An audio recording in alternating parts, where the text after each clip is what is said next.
Friends, welcome to a new year and welcome to ULT. It should be stated that yesterday, for January, was the Theosophical New Year. So, once again, Happy New Year. Um, in the Declaration, there is a statement to help and teach others, uh, which is very powerful in its own right, in that the function of the lodge is to help and teach the world in its limited way because of conditions of the world. There were times when the teaching or the attempt to teach was more open. There was a time when the great sages didn't teach at all. They spent their time in learning, and when the cycle was ready, it was fertile, to say the mind was fertile, the soil was fertile to present the teachings once again. And the incarnation of the last great teacher, H.P. Blavatsky, over 100 years ago, was such time. And since that time, we, the student service of the great movement, are trying to carry on in our way and pass on those great teachings. The Lodge the platform of the Lodge is too lofty and too vast to leave it time to take part in side issues. Because of that, we do not. The attempt here is to present the fundamental principles of the philosophy of theosophy. Those fundamentals related to law, becoming, beingness, cycles, etc. They are more abstruse and recondite teachings that we cover in the study class that we have the first and third Sunday of each month, in which we're studying the ocean of theosophy. At this hour, every Sunday, we have a presentation. The talk today is the meaning of a pledge. Next week, it would be the path of action. The Lodge does not have any constitution, bylaws, officers, and sole basis for union among students is that notion, that idea that we have. And each is, there's never any attempt for solicitations, any of that. It's time, money, and work on the part of each student that keeps the secular part of the lodge available and open. The reading today comes from the voice of the silence.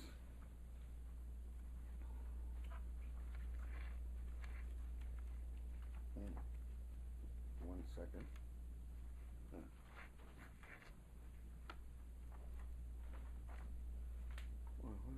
Okay. Before the soul can see, harmony within must be attained, and fleshly eyes be rendered blind to all illusion.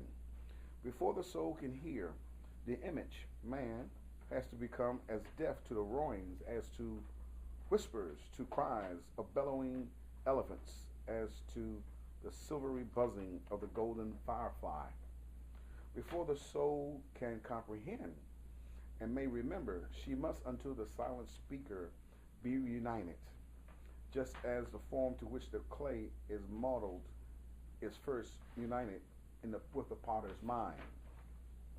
Before the soul will hear and will remember, and then to the inner ear will speak the voice of the silence. If thy soul smiles while bathing in the sunlight of thy life, if thy soul sings within the chrysalis of flesh and matter, if thy soul weeps inside her castle of illusion, if thy soul struggles to break the silver thread that binds her to the master, know, O disciple, thy soul is of the earth. When to the world's turmoil thy thy budding soul lends ear, when to the roaring voice of the great illusion thy soul responds, when frightened at the sight of the hot tears of pain, when deafened by the cries of distress, thy soul withdraws like the shy turtle within the carapace of selfhood. Learn, O disciple, of thy silent God, thy soul is an unworthy shrine. Saith the great law, in order to become the knower of all self, thou hast first of self to be the knower. To reach the knowledge of that self, thou hast to give up self to non-self, being to non-being, and then thou canst respond between the wings of the great bird. Aye, sweet is the rest between the wings of that which is not born nor dies, but is the Om throughout eternal ages. Before the bird of life, bestride the bird of life, if thou wouldest know. Give up thy life, if thou wouldest live. And now the presentation.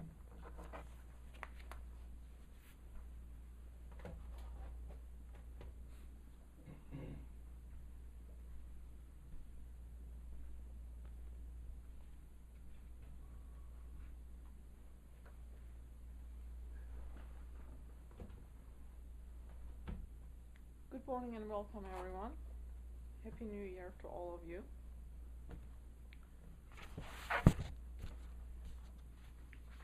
Today's talk is a continuation from the previous one because we had talked about how to improve our service to humanity, and certain rules and regulations were discussed. Today we're going to look at the meaning of a vow, an oath, a pledge, and what it really signifies, and how a pledge given by the Theosophical students is different than a regular one. We're all familiar with the Hippocratic Oath, and Hippocrates, who lived and died 361 BC, HPB has a paragraph in her glossary about him, and I would like to read it to you. Hippocrates, a famous physician of Kos, one of the Cyclades, who flourished at Athens during the invasion of Artaxerxes and delivered that town from a dreadful pestilence. He was called the father of medicine. Having studied his art from the votive tablets offered by the cured patients at the temples of Aesculapius, he became an initiate and the most proficient healer of his day, so much so that he was almost deified. His learning and knowledge were enormous. Galen says of his writings that they are truly the voice of an oracle, and as said, he died at 100 years of age, 361 BC. There is a lot that is attributed to him, but we need to be very careful as to how we choose what is genuine and what is not. He had a noble character, and he was an initiate, so obviously he had taken an oath to secrecy. And he says, all knowledge, all arts are to be found in nature. If we question her properly, she will reveal to us the truths pertaining to each of these and to ourselves. What is nature in operation but the very divinity itself manifesting its presence? How are we to interrogate her? And how is she to answer us? And then he goes on to say, we must proceed with faith, with the firm assurance of discovering at last the whole of the truth. And nature will let us know her answer through our inner sense, which, with the help of our knowledge of a certain art or science, reveals to us the truth so clearly that further doubt becomes impossible. That certain art or science, of course, is referring to the mysteries of the wisdom religion, and the inner sense is either instinct or intuition. HPB, as well as Hippocrates, could say this inner sense has long been neglected in the domain of science. We may see what indicates the way to man to find relief for all his physical ailments. It is the instinct of the earlier races when cold reason had not as yet obscured man's inner vision. This indication must never be disdained, for it is to instinct alone that we owe our first remedies. So, what are we talking about when we are taking an oath? And here is one that Hippocrates is talking about in camouflage terminology, but we're all aware of it, and we will read the oath. So,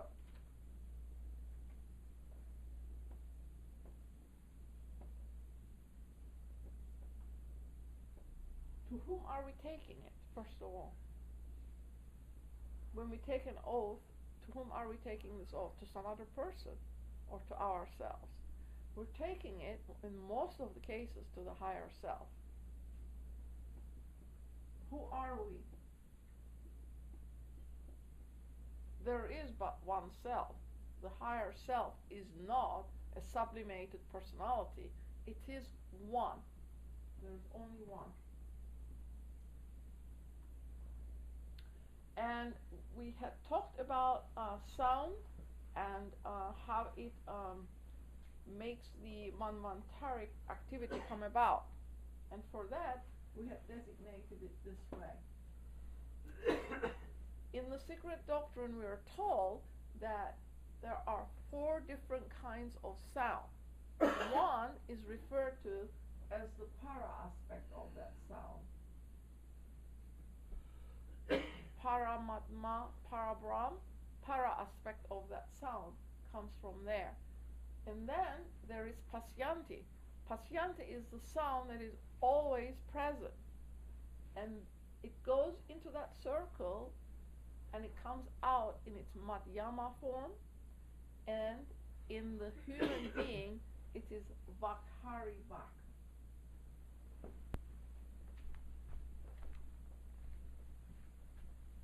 The sound is a speech in human beings. So our speech then is divine. It is sacred. The speech is divine.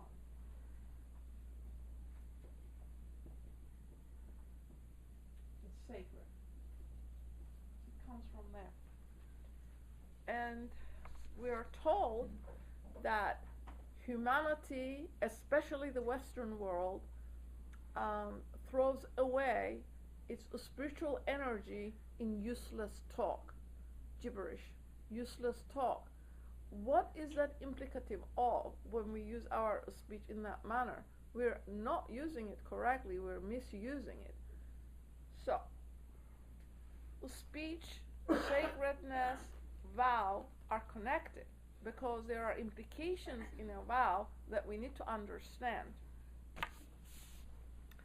Hippocrates again says, I will look upon him who shall have taught me this art even as one of my parents. This relates to who brought this knowledge to us in the 19th century and who was behind that effort. I will share my substance with him and I will supply his necessities if he be in need. I will teach this art to those who would learn it. And we talked about today this teaching being a sacred art. Without fee or covenant. HPB told us at the end of one of her New Year articles that this art, this wisdom, cannot be gained for money. That if somebody offers it to us, then we know that they're pretenders. A true initiate will never charge any money for it. I will impart this art by precept and by example, because we are asked to fit ourselves into the way, into the path. Well, that requires a specific activity and it requires moral and ethical conduct. I will give no poisonous potion to anyone, even though it be demanded of me. Whatsoever house I enter, there will I go for the benefit of the ailing, refraining from all wrongdoing or corruption. Whatsoever things I see or hear, which ought not to be noised abroad, I will keep silent thereon, counting them sacred secrets. So, on this path, when we make a vow, it is sacred because we are saying we're going to uphold it, and it is secret, and we're going to uphold that also. So now we'll come to the meaning of a pledge. And we are all aware that HPB had started an inner group around 1888 where she declared that her students, the general population, could apply to make themselves fit to enter this section.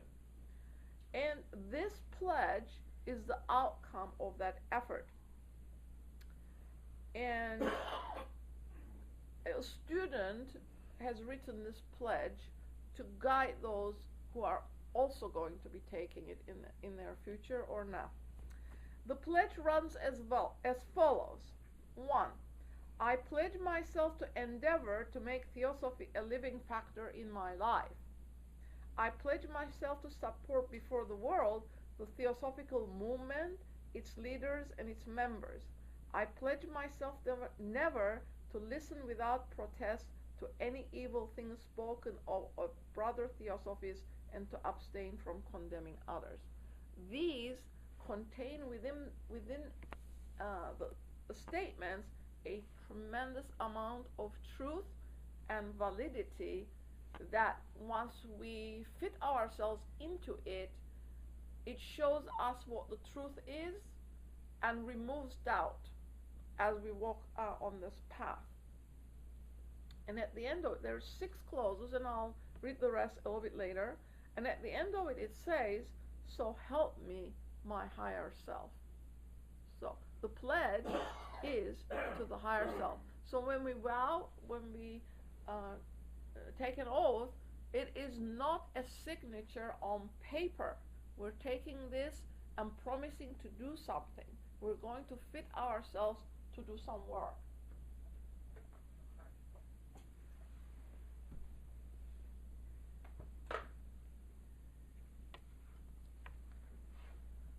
And in the olden times, in Plato's time, before a student was allowed to take a pledge, there was particulars that had to be gone through. And HPB refers this to in many, many different places. And it is stated that before we could be taught and we could learn, we had to learn to be silent. We had to learn to be silent. So silence is golden, has a tremendous signification. We have to learn to be silent. Listening and learning then goes together. And if we decided to follow in the footsteps of the Guru, this is what was expected of us, to become a listener, a Shravaka. She mentions these in the Secret Doctrine. Shravaka, this is the Sanskrit, and acoustikos is the Greek from Plato's time. Acoustikos, a listener. He was not permitted to ask questions, but was given Bij-sutras,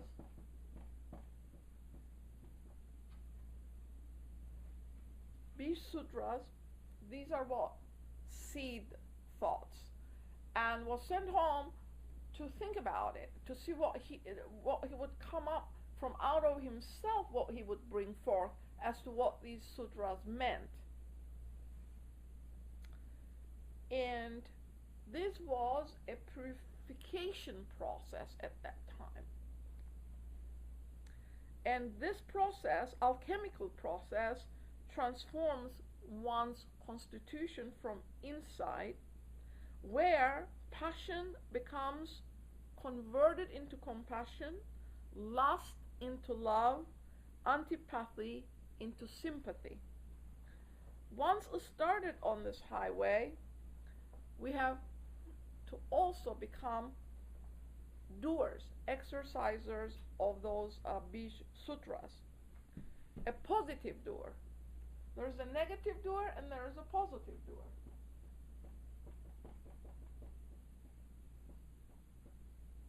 Positive doer. And once we assume that position of the doer, we become Shramana,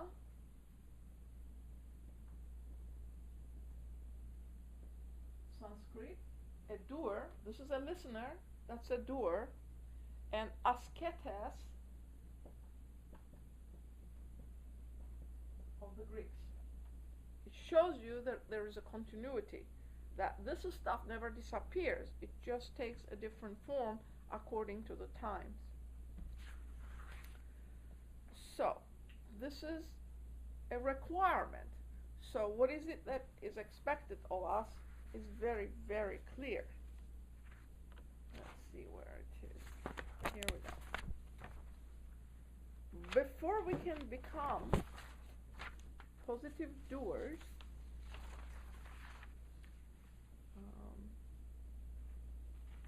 we must learn to be silent, it is stated.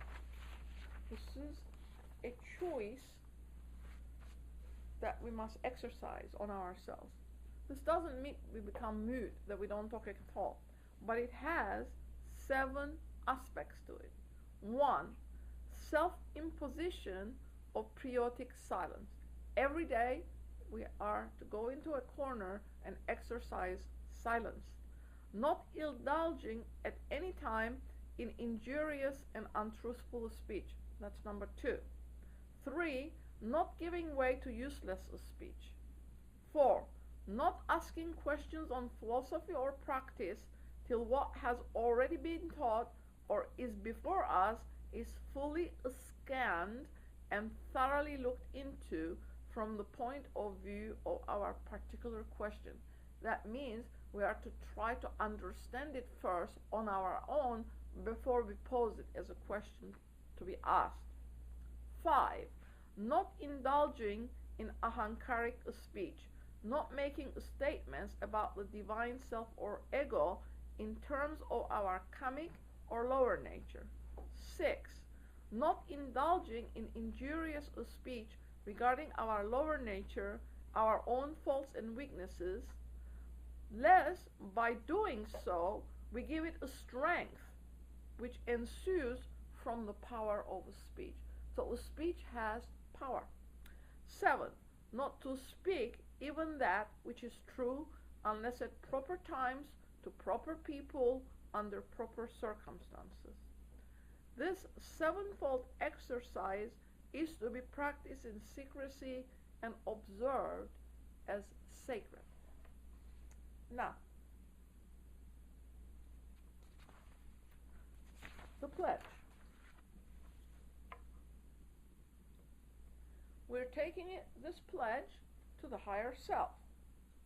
So, what is that? That is an invocation. We're asking the higher self to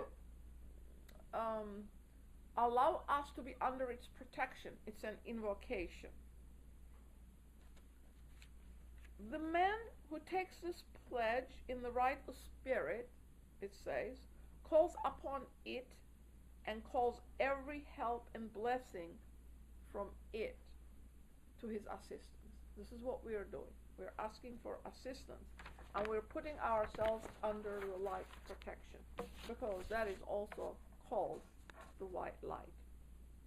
Even though it is passive and latent, we're still asking for it. This is a direct ray from the absolute higher secondless self. It's not a personal thing. It is everywhere, ubiquitous, and it protects. But if a man takes this pledge and betrays the higher self, he risks every evil and brings it upon himself.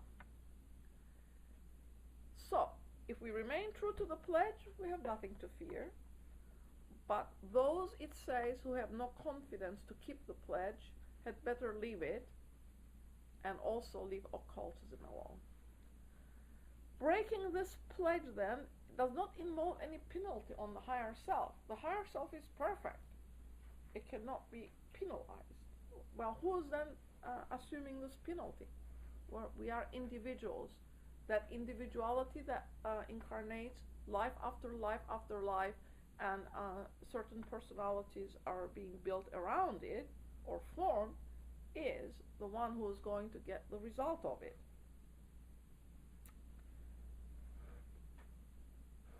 Once it has progressed far enough to recognize the glorious light of the higher self and desires to live in it, the breaking of this pledge tends towards shutting the possibility of that light benefiting the monad or even being able to reach it. Thus, all men, it says, are in the presence of two forces. One of them is active and beneficent, whose aid and assistance is directly invoked by that pledge, and the other, active but maleficent, which is represented by beings who have a distinct interest in preventing that pledge becoming operational, so that they can hinder the work of the lodges and all those other entities or organizations who are truthfully occupied in promulgating the sacred science or the wisdom religion as given without changing it.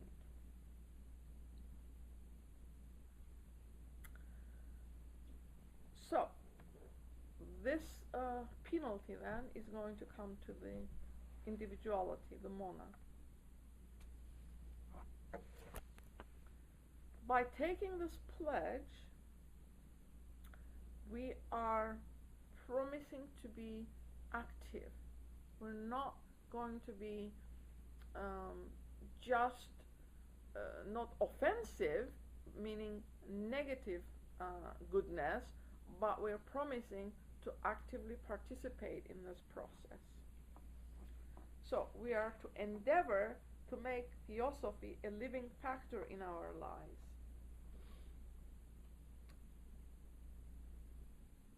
Before we can do that, we truly need to understand what theosophy is and actually define it for ourselves as to what it means. Because just because we are members of an organization or a ULT does not mean we are theosophists, because theosophists are defined as active in the promulgation of this philosophy of the masters. HPB gives a negative definition of it in Lucifer number 3. And this is what it is. And I'm directly quoting from it. He who does not practice altruism, he who is not prepared to share his last morsel with a weaker or poorer than himself, he who neglects to help his brother man, of whatever race, nation or creed, whenever and wherever he meets suffering, and who turns a deaf ear to the cry of human misery, he who hears an innocent person slandered, whether a brother theosophist or not, and does not undertake his defense as he would undertake his own, is no theosophist. This is the definition given to us. Now, this definition also has its positive side. We are not just to abstain from condemning. That's the negative side of the pledge. It also involves practically, when we do not actively participate, breaking the pledge. The pledge demands that we shall abstain from evil doing, but more, that we shall positively work altruistically in defending innocent people, whether they are theosophists or otherwise. It is stated many of us perhaps are colorless not to offend against the negative description. But that promise I will do, which is the positive side of that promise, requires that we be actively involved in work. So, some strength is needed for the impersonality, which is that negative positivity. What is it that we are doing with that strength? We are fighting against heredity and education and all our habits that were formed, and we're trying not to be obedient to the instincts acquired by these habits in other incarnations. That takes not just courage, but it takes energy. It takes impersonality to do it. But greater strength is needed to reach the 0 point and create new instincts and habits amongst all these conditions of life, habits of thought, which are violently opposed to the new creation. What is the new creation? What are we creating? What are we creating?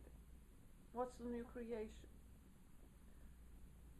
Well, we want to get rid of all of the old habits. We're going to replace them with something new. Otherwise, we will be left in space with nothing to hold on to. So, we take this off.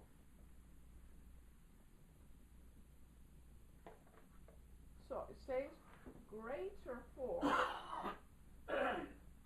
or energy is required for this new impersonality. Even on the physical plane, when we do biology, we are told that in order to, for instance, say somebody is constantly activating anger in themselves, and they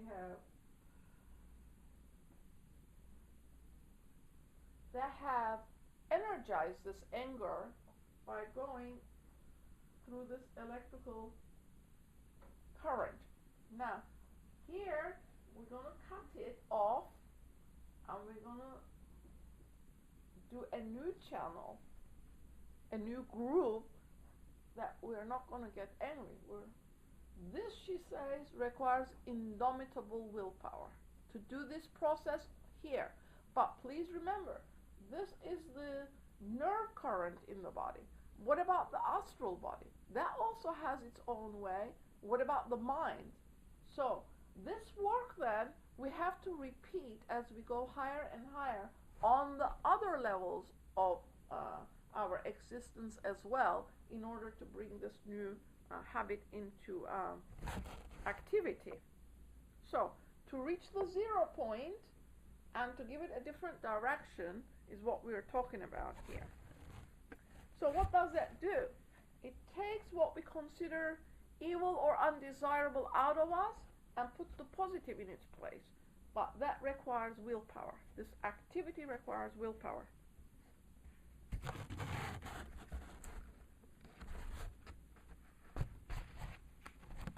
It makes us think and act not according to our previous education or what we have learned or what is being said, but that this is an internal process. We're changing it. It's that alchemy we talked about earlier. This is a very difficult task, and we need to undertake it. The second clause was, I pledge myself to support before the world the theosophical movement, its leaders, and its members. Now,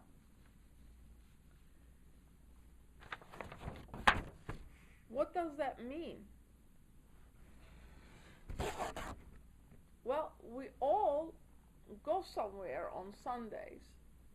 We are either ULT members or society members, or we go somewhere, do we not? We get together because we have similar ideology, we get together. But it is stated, just because we belong to an organization or not, this does not make us agree or disagree with what has been sent to us, because does the organization follow the master's message, or are the leaders taking it in a different direction? When we go there, are we agreeing with it, or are we disagreeing with it? In the original 19th century play of characters, all of this can be seen if we are to study it, because not only there was disagreement and open hostility to the members and the leaders, but people were actually aggressively opposing it. We work for universal brotherhood because that was the first object to constitute a nucleus of brotherhood without any consideration of color, creed, sex, religion, that kind of stuff. And here were students who are actually fighting it. We are saying that we are going to work for universal brotherhood, but we are showing enmity to our neighbors, to the students and to the leaders of the message. Now, that was then. Why should we mention it? Because human nature doesn't change very easily. What went on then goes on now, because there was assault on that movement from the outside as well as disloyalty from within. And we're not pointing our finger towards anybody. We are to learn from those mistakes so that we do not make the same ones. If nature doesn't change that fast, we're still struggling with the same issues. So we need to learn from their mistakes. Why? Because the first student who did the introduction today said that this is a lofty ideal we're involved in, because we are teaching the master's message to whoever wishes to listen to it. But not only that, each one of us is a student and a teacher. We learn from one another. So this courtesy that is extended to the external world is also extended to all of the students who are united for the same aim.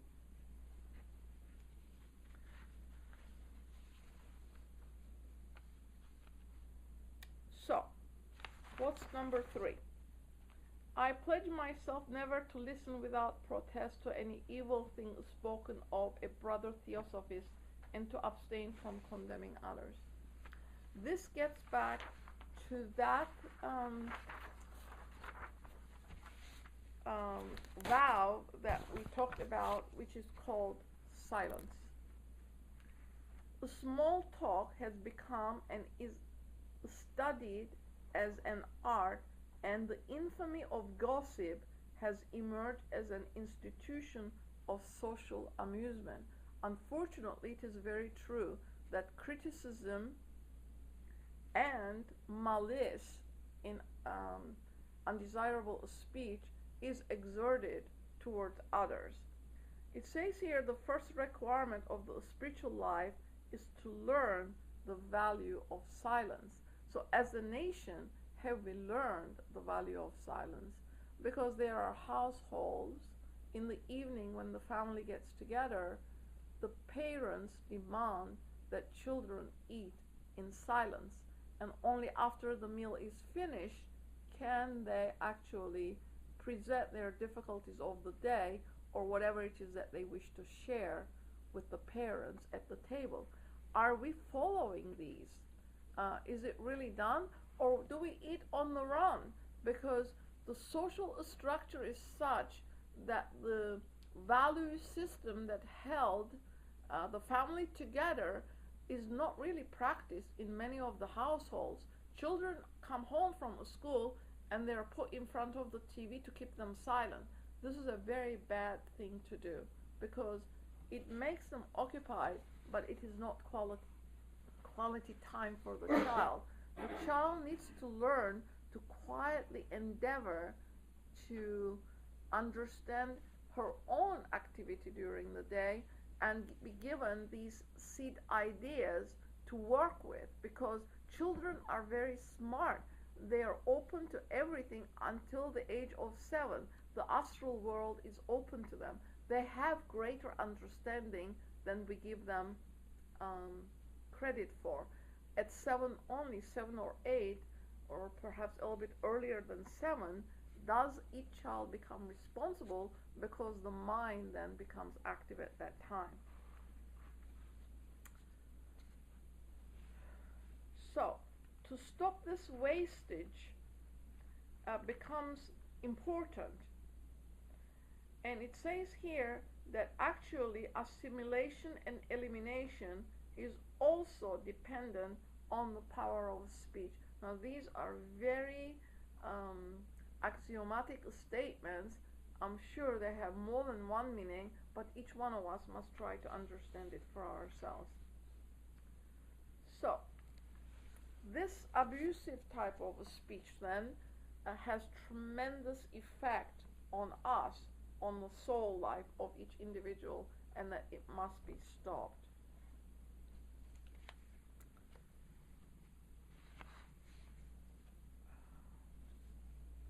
Also, each society, lodge, is made up of individuals.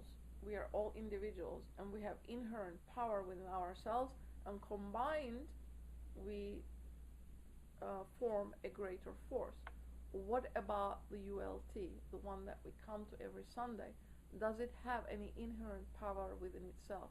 It does, because in itself is an individual ULT amongst all of the other ULTs. It has its own power of existence. Why? Why should that be? Because the teacher never claimed originality for her writings. She always said she was the mouthpiece of the masters, that it came into the world through her, but the masters are the ones that keep it going. It's their philosophy.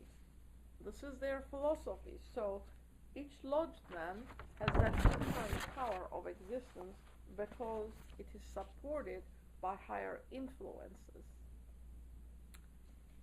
Now, this gossip, does it not say that we're actually judging other people? And we are told that it is a form of moral cowardice to judge people simply by appearances, because what is it that we need to know? Their inner nature. Can we really say we know the heart of every human being that we come in contact with? We do not. So, it is an error to judge. Suspicion, it is stated, is a dangerous guess to harbor, because it makes things seem what they are not. The other thing is, each one of us has a judge. Who is the judge within each one of us? Well, we have put ourselves under the light of this higher self. We're asking for direction, guidance, and help and sustenance from it. Would that not be the judge within us? The higher self knows where we are. We don't need anybody else to tell us. As we go along this path, it becomes very apparent what our faults are, because it comes forward, and it becomes very noticeable. Now, 4 is, I pledge myself to maintain a constant struggle against my lower nature and to be charitable to the weaknesses of others. So the work we are doing is on ourselves. We cannot change the other. We can only change ourselves. There's no need to tell the other what you think what they are. It won't do them a bit of good. But if you turn that inward and point to yourself and say, how does that apply to me? That has significance. So, we are to work with ourselves to change our lower nature, and at the same time knowing that the other students, each one of them has their own weaknesses, we are to become charitable to their weaknesses. And I pledge myself to do all in my power by study or otherwise to fit myself to help and teach others. And we have already addressed that, especially the introduction today addressed it. I pledge myself to give what support I can to the movement in time, money, and work. Well, that really puts it all together. All of the other clauses are within that one as well, because as said this morning, each student determines how, where, and in what form they're going to support it, and this is their own inner self guiding them in that effort. No solicitation is ever asked for.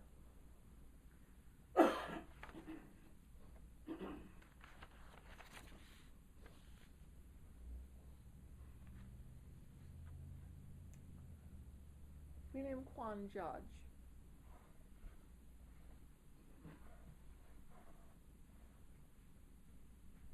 Wisdom as well as virtue is needed in him who aspires to the highest development. Virtue leads only to heaven. Wisdom leads to union with the whole. But wisdom must at last have virtue as companion. Virtue pursued and practiced throughout many lives will lead at last to wisdom. Yet wisdom first attained makes the cultivation of virtue easier. The highest development cannot be attained in any single incarnation. The teachers say we must seek the company of those who are pure and wise, who lead holy lives, and that we must look for knowledge with persistency, humbleness, and faith, and that thus setting our feet upon the path, the goal will loom in sight after many weary struggles. Thank you, and now we will open it to questions.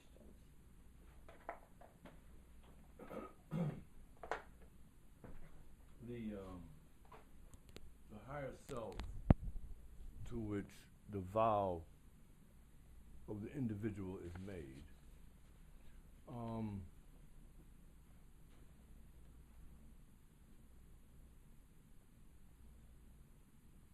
you described it as ubiquitous. It's everywhere. It's present everywhere. It's not missing from anywhere. We're talking about the oversoul. Mm-hmm. Okay. It's not individualized, but the individual is individualized. Well, all right. Well, can the individual identify? In other words, identify the higher soul by any characteristics? Well, were you not present when we did the third eye? No, it's the real question. Were you present when we did the third eye?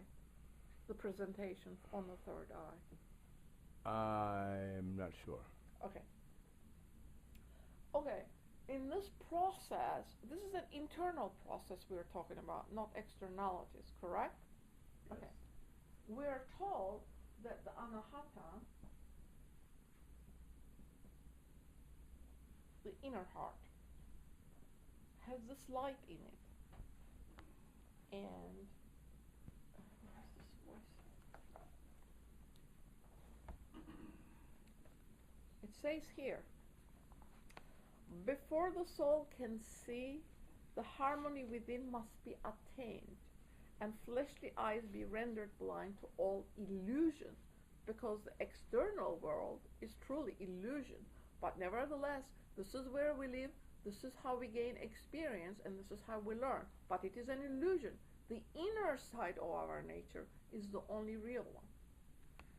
Before the soul can hear, the image of man, what is that? This image has to become as deaf to roarings as to whispers, to cries of bellowing elephants as to the silvery buzzing of the golden firefly.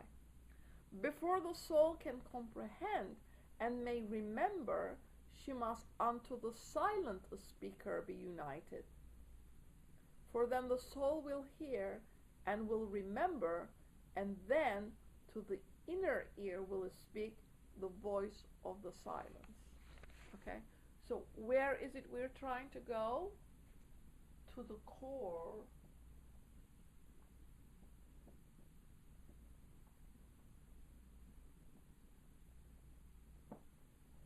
Right? So that ray that comes from the logoic light or Christos principle, whatever name, Avalokiteshvara, Buddhistic terminology, whatever name we give it is okay, as long as we acknowledge that it's the same light coming from the same source. Each human heart then has this light in it. But it can only be heard, we just read, in silence. That is why it is so very important to learn to be silent. Because silence doesn't mean mute. It means you go to your corner and you're observing silence, because your ear will not be attuned to hear, or you will not be a learner until you can reach this silence, because the core in you, the anahata, the aum, is the silent center. When the personality goes below the threshold of this sound, we did that in that talk was given that the right brain and the left brain have different functions and they vibrate at a different level. One is the intellectual brain and the other one is the spiritual brain. So you have to quieten yourself and attune yourself to your inner life.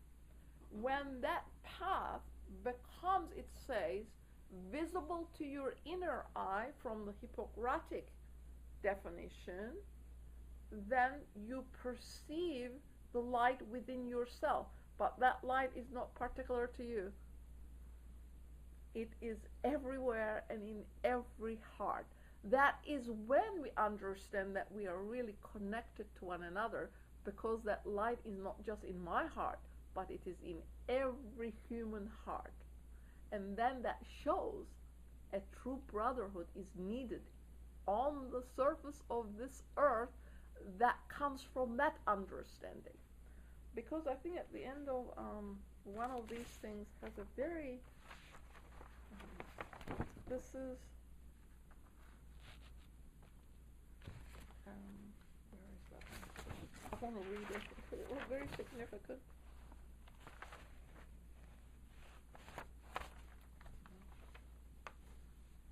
Yeah. It is necessary to read, I'm quoting, mark, learn, and inwardly digest the truths which exist in theosophy, and then perhaps there may dawn upon the world the day when all men shall be as brothers, and universal brotherhood shall be a reality and the guide of all existence.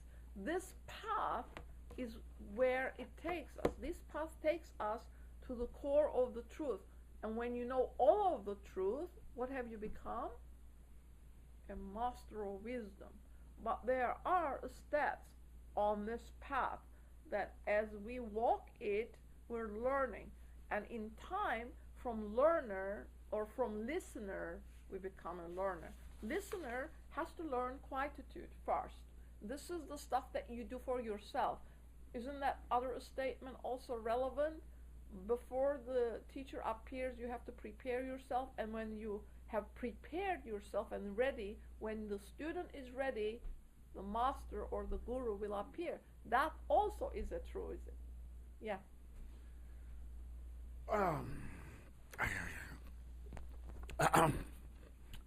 Jesus was asked, why do you speak in parables? And his response to one of the disciples was, to you it is given to know the mysteries of the kingdom of heaven. So Jesus had an inner group. Now, you mentioned earlier that HPB formed an inner group. What is it about the inner group that becomes secret versus public? Also, the requirements that you mentioned, this is twofold. Requirements that you mentioned about dealing with the lower self, warring against the lower self. The lower self the personality deals with in the world, uh, the illusions, the sweet voices of illusions. Men and women are attracted to one another. It's stated that somewhere along the line, I don't know, initially in the inner group, your sexual life has to change.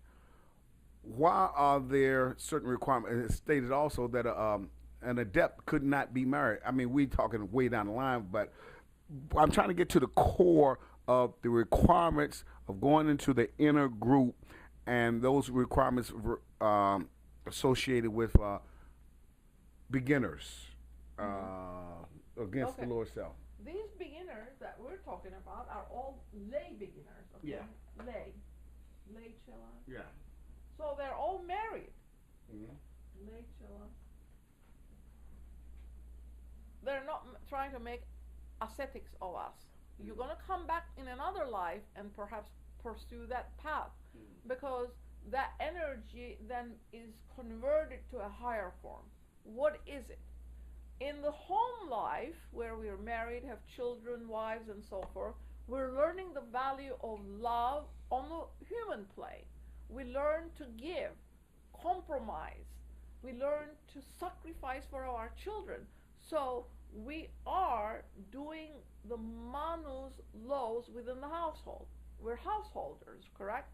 They're not asking us to ignore any of those responsibilities. What they are asking us to do is to take note of what is being asked from us.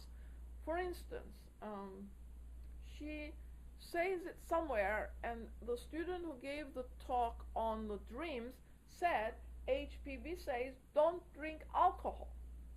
She must have a reason for saying it. Why? Because it obviously affects the brain, correct? So some of those ascetic rules have to be adopted as you go along, because this is self-imposed on yourself. It's not someone out there coming out and telling you. What they want us to do is to be aware that this is not a signature on a piece of paper, because a lot of the students think is that way.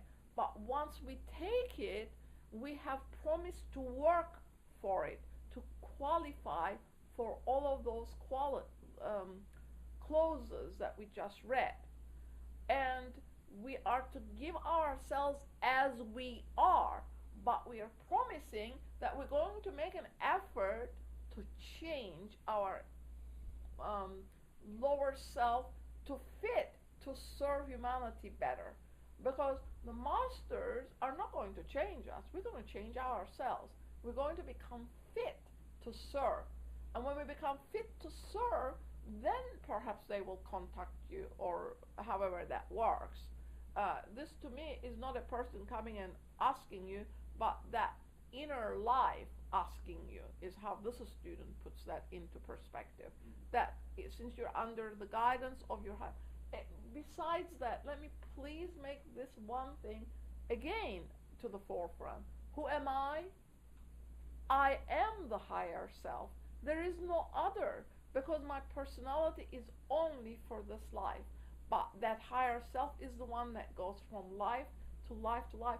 And we make the mistake of identifying ourselves with a bag of characteristics is all the personality is. The skandhas that were left from the previous life and the other ones that I'm creating in this life coalesce together to make the personality. But we can make the personality a noble character, one who cares for others, one who loves. Once this lower form of love is done, where are we going with that? We're going to universal love. This love does not ask anything for its return. You give it because it's the right thing to do, but in return you expect nothing. It's a sacrifice on your part, but you understand that all and everything that is being done for each one of us is also a sacrifice. We would not sit here without sacrifice today. Our parents sacrificed, our teachers sacrificed. We were fed spoonfuls of food until we were able to pick a fork and a spoon and feed ourselves. That's a sacrifice. Yes? It was also mentioned I forget one or two. You listen somebody proclaim before the world the theosophical movement. I'm reminded again, referencing the Christian story, how Judas, when Jesus told Judas that you will deny me 3 times before the cock crows. Peter, yeah, right. Thanks.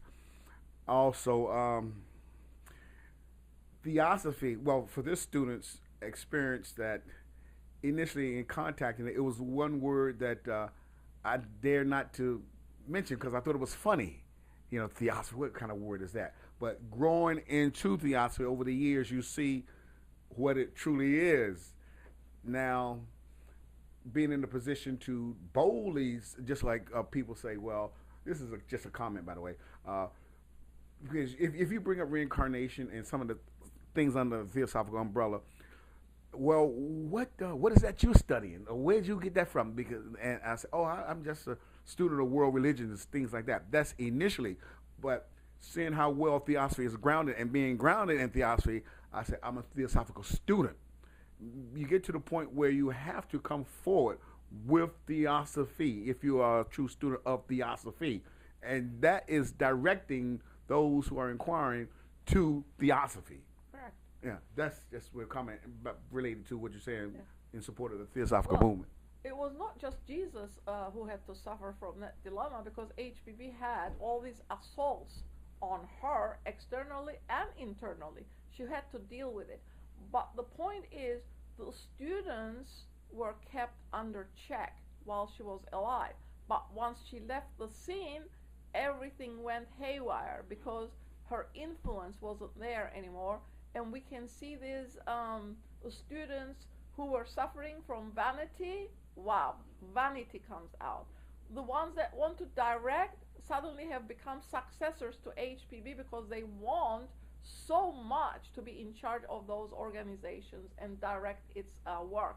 But if we internally have not qualified ourselves, meaning that we have not overcome power, position, money, then that, even if it is in germ, it's going to flower if we give it space to do so.